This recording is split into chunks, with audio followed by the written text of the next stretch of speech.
Stage మీద సభాధ్యక్షుడు శ్రీ రంగాచార్య గారిని సభ నడిపించవలసిందిగా కోరుకుంటూ, ఈ రోజు రేపట్లో పిల్లనిచ్చి పెళ్లి చేసిన తర్వాత అల్లుడికి నీ చావు నీదే, నీ కర్మ నీదే అని వదిలించుకునే రోజుల్లో ఒక స్థలాన్ని ఇచ్చి 5 ఏళ్ల తర్వాత మేము దీనికి బాధ్యత తీసుకుంటాము అని ఒక యజమాని ఆ కట్టుబాటుతనం ఉందనంటే నిజంగా ఆ రామారావులో రామ అని 2 అక్షరాలు ఉన్నాయి. అందుకనేనేమో ఆయనకు కూడా బుద్ధి అర్థింది.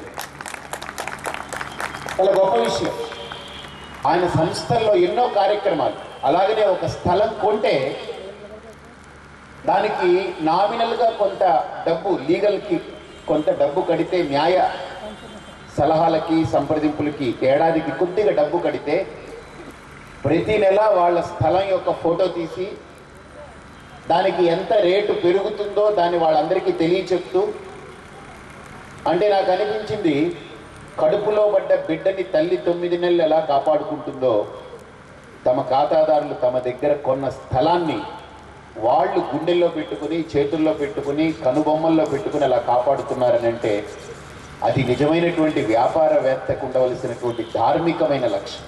ఎవడి కర్మాడు సస్తాడు, మనకెందుకులే, మనం అమ్మేసుకున్నాం, మనం లాభాల్లో పడ్డామనే ఆలోచన ఆయనకి లేకుండా తగ్గినా దానికి బాధ్యత తీసుకుని, పెరిగినా దానికి అందరికీ ఆనందంగా వాళ్ళు పెరిగిన దాన్ని వాళ్ళు అమ్ముకొని ఆనందపడేలాగా నిజంగా ఆ మాటకు నిలబడి ఉండడం అని అంటే ఇంతకంటే ఆయన వేరే ఏమీ గుడి కట్టించక్కర్లే.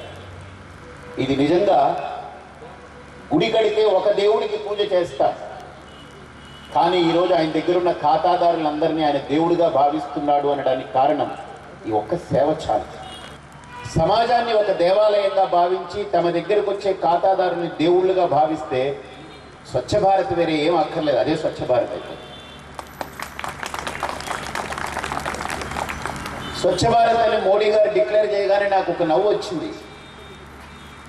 ఏంటంటే అందరూ నాయకులు చీపురు పట్టుకుని రోజు ఊడుస్తున్నారు, కానీ ఇలాగ రోజు ఊడుస్తారా వీళ్ళు? ఏమైనా ఇంట్లోనే ఊడ్చరు, వీధుల్లో వచ్చి ఊడుస్తారంటే ఎవరు నమ్ముతారు చెప్పండి? వాళ్ళ ఇంట్లో వాళ్ళ బెడ్రూమ్లోనే ఎవరు చీపురు పట్టుకుని ఊడ్చరు కదా. వీధుల్లోకి వచ్చి ఊడ్చారంటే ఎవరన్నా నమ్ముతారా? నమ్మలేరు, చాలా కష్టం. ఇంట్లో పెళ్ళానికి బాగలేదు, ఒకరోజు పాపం చీపురు పట్టుకోమంటే ఎలా పట్టుకోవాలో కూడా చేత కాదు, కానీ చాలా ఎంత అందంగా పట్టుకుంటారంటే ఫోటోల ముందు చాలా అందంగా పట్టుకుంటారు. ఏ ఆడది పట్టుకోలేనంత అందంగా చీపురు పట్టుకుంటారు. కాబట్టి నాకు అనిపించింది స్వచ్ఛ భారత్ అంటే భారత్ ఎప్పుడూ స్వచ్ఛంగా ఉంది, కానీ భారతీయులలో స్వచ్ఛత అనేది పుట్టాలి. అందుకే వారికి ఒక మెసేజ్ కూడా పెట్టాను, భారత్ ఎప్పుడు స్వచ్ఛంగా ఉంది. ఎందుకని? గంగ చాలా పవిత్రమైంది, కానీ దాన్ని కాలుష్యం చేసేది మనం.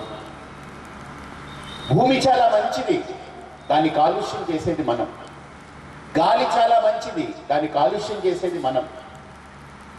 ఏ పక్షులు, ఏ పశువులు ఈ ప్రకృతిని పాడు చేయట్లేదు, ఇంకా ప్రకృతిని బాగు చేయడానికి, ప్రకృతిని స్వచ్ఛంగా ఉంచడానికి ప్రయత్నం చేస్తుంది. కానీ ప్రకృతిని ఎంత వికృతంగా మార్చాలనుకుంటున్నటువంటి ఏకైక జంతువు ఈ భూమి మీద, విచిత్రమైనటువంటి జంతువు ఎవరు అని అంటే ఒక మనిషి. మనం చెప్పుకునేదానికి అది గర్వపడాలో లేదు తలదించుకోవాలో తెలియదు.